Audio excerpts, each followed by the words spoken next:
Okay, this is the run through for the Shenzi machine from the from the Offsec Proving Grounds. I'd say the big takeaway from me is um, to make a context-based word list and to remember to do that.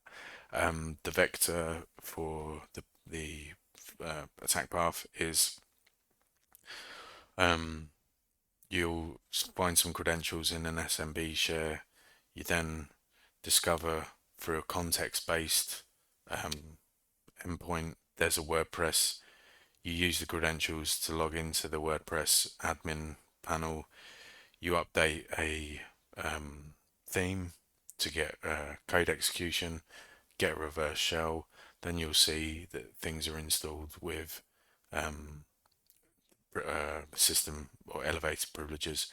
So you just use that to get a privilege shell, and that's the box.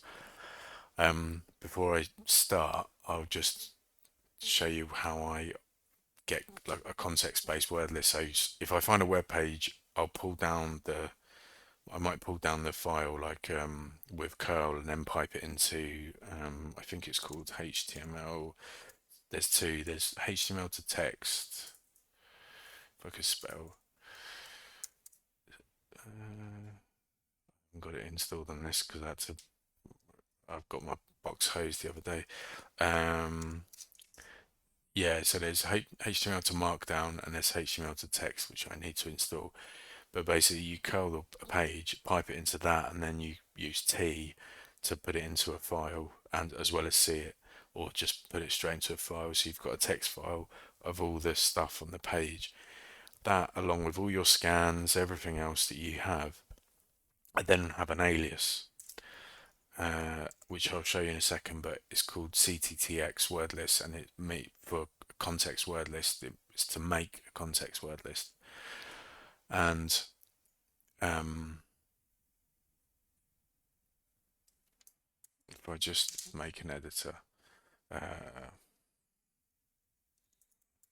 do. So, um, so this is a bash function that will live in my ZSH RC file.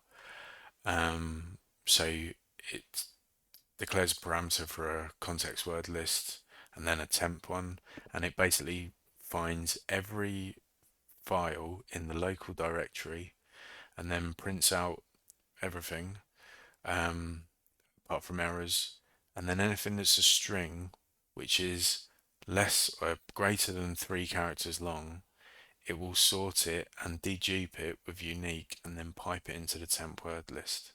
And then basically it uses that to update the existing word list if there is one, or it creates a new word list and then tells me where that file is. So I think currently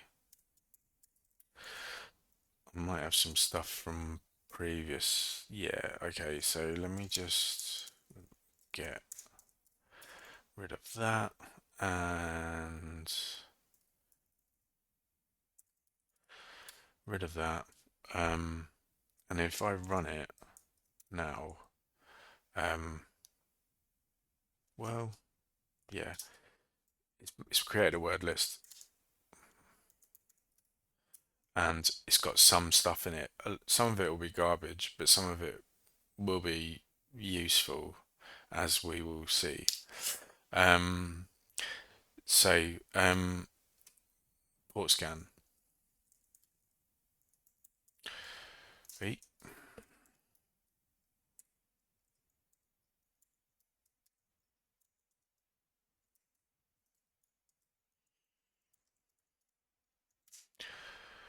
So what did I do?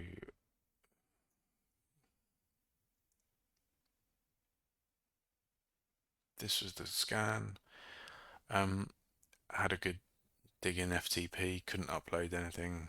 Um, uh, couldn't get in fact.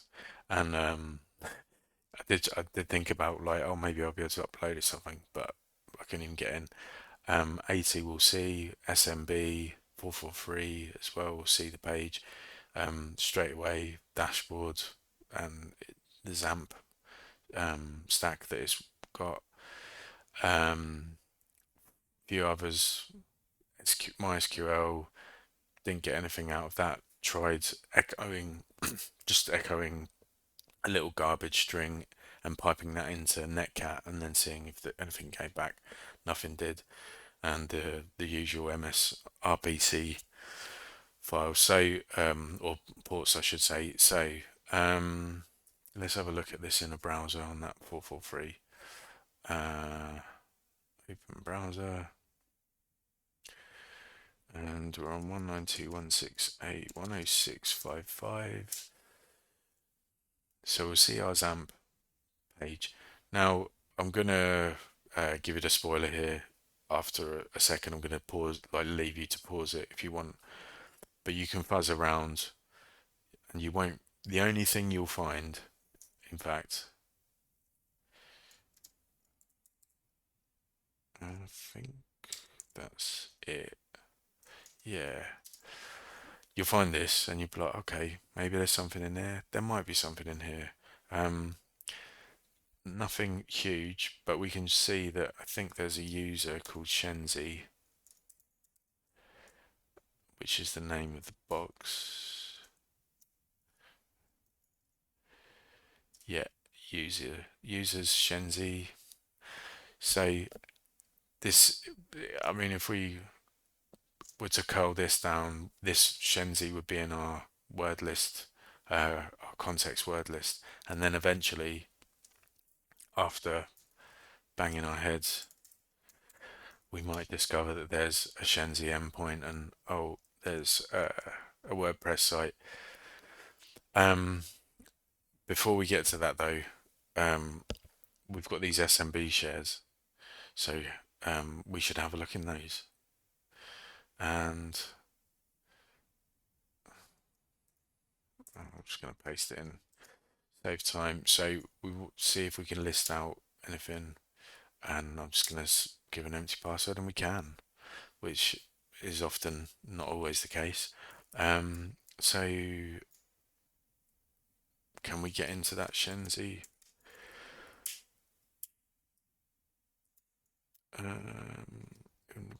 We don't want to list it. We just want to. So yeah, anybody can get into Shenzi. However, just to speed things up, I'm gonna come. Well, I'll have a quick look.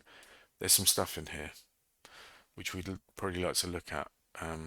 So I'm gonna come out of here. I'm gonna just look in my snippets file. Because this is what we want. We basically want this for SMB client. Okay. And now, if we run our command as before, I think, haha, that's not what I wanted. Let's try again.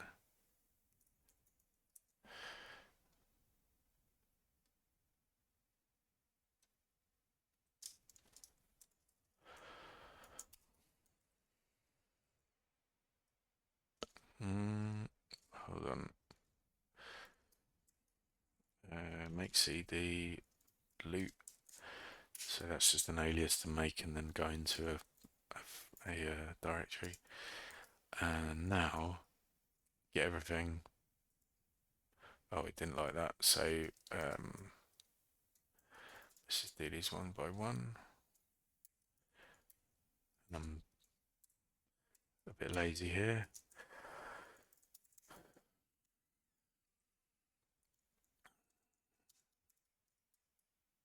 Okay, and then exit, and yeah, they're all there. So what we'll see, having a look through these again, pause, have a look. In the passwords file, it's a XAMPP sort of templated boilerplate. I don't know what this file is called, but it's like a config file. However, what does stand out is that these look like legit creds, so I'm going to use my other alias to add to the passwords file, but I'm going to do that in the out of this directory. I want it in my main. So add to passwords, that, and add to users file, admin. So now, yeah, I've got a few residual ones, Shenzi's in there as well, and then just boilerplate, which I've started to do, is just have a default set of usernames that I can then build upon. And the passwords file here was just got the username I added, because sometimes usernames are used as passwords, and the one we found. So going back to WordPress, there's the login. So if we copy that and give it a try,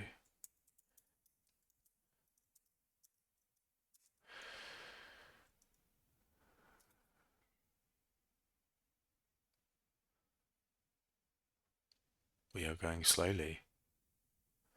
We're whirling. Here we go. We're in. So the first thing I do when I want to try and get code exec is try and edit a theme, because if I edit a plugin and it bricks the whole server, that's bad news. So I always go for the themes first, and then essentially just get my thing. I always, not always, but I prefer to go to the theme editor and then the 404 page and edit that, because if that breaks, it's like the least critical thing. And there you go, there's my old command from before. So this is what I'd want to add in, so that when we go to the 404 page, give it the CMD parameter and a value of the command we want to run. So I don't need to update that file anymore. So then if I go, just duplicate that, and then we want to go to the 404 page.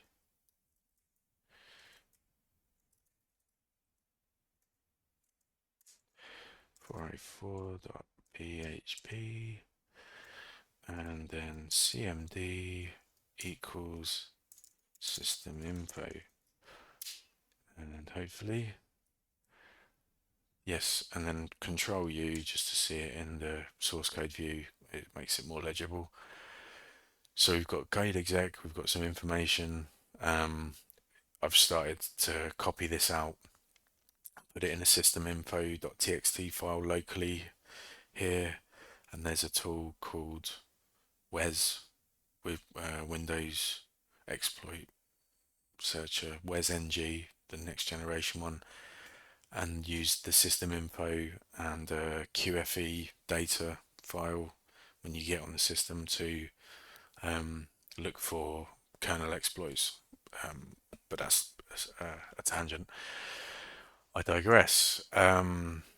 So where do we want to go? We've got code exec, we want to get a shell now. So I'm going to do this from here. So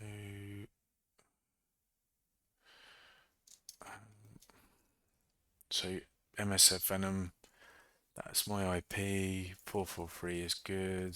Shell 4, that's fine as a name. So we'll make that payload, and then start a server here on 80. So now we're serving up. And then if I go to system info and just use set util to pull down that shell 4, then all being well,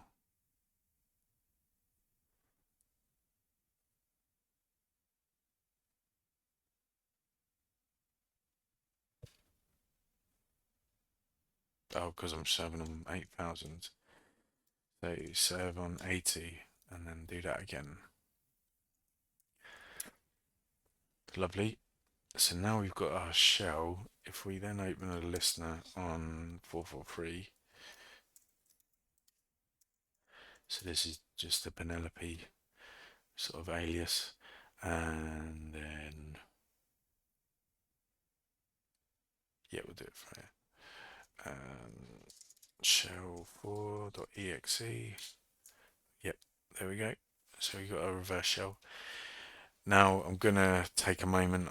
You can pause here and do enumeration, um, and then come back, and I'll just let you know or give you some hints. What I will say is, I have a checklist of all the privilege escalation things I should be looking for, not because that's the only thing I do, but those are my starting blocks.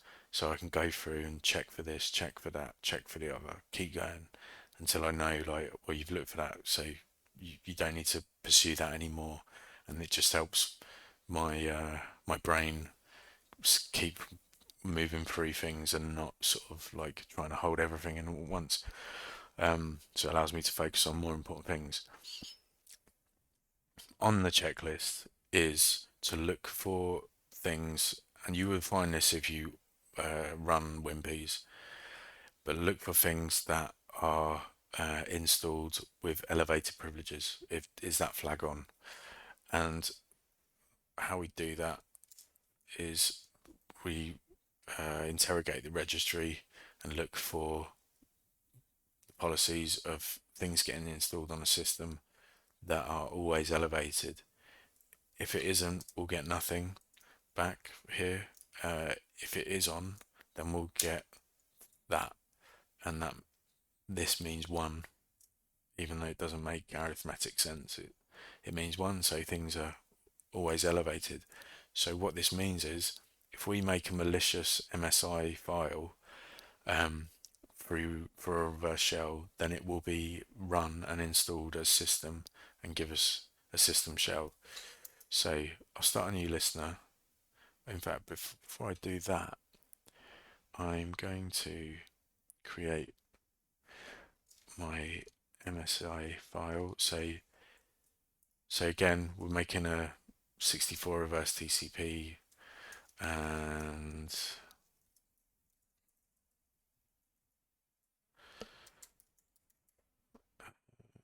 45157. 444 is fine on this box. Format MSI, output file, reverse MSI. So that will go. Then we go to our browser, which is as good a place as any, and reverse MSI, and I'm gonna reverse.msi, give it an output name, and our server's down here in the background, so when we run that, it should pick it up because it's in the right directory. Oop, that got a 200. Yep, so now if we go back to here, we'll see reverse MSI. Lovely. So all we have to do is make another listener. This will be the default on Penelope is quad 4, and then we just go MSI exec quiet and we want to be explicit here. Reverse MSI. So then hit that. Oh yeah. Then who am I? I am system. That's the box. Happy hacking.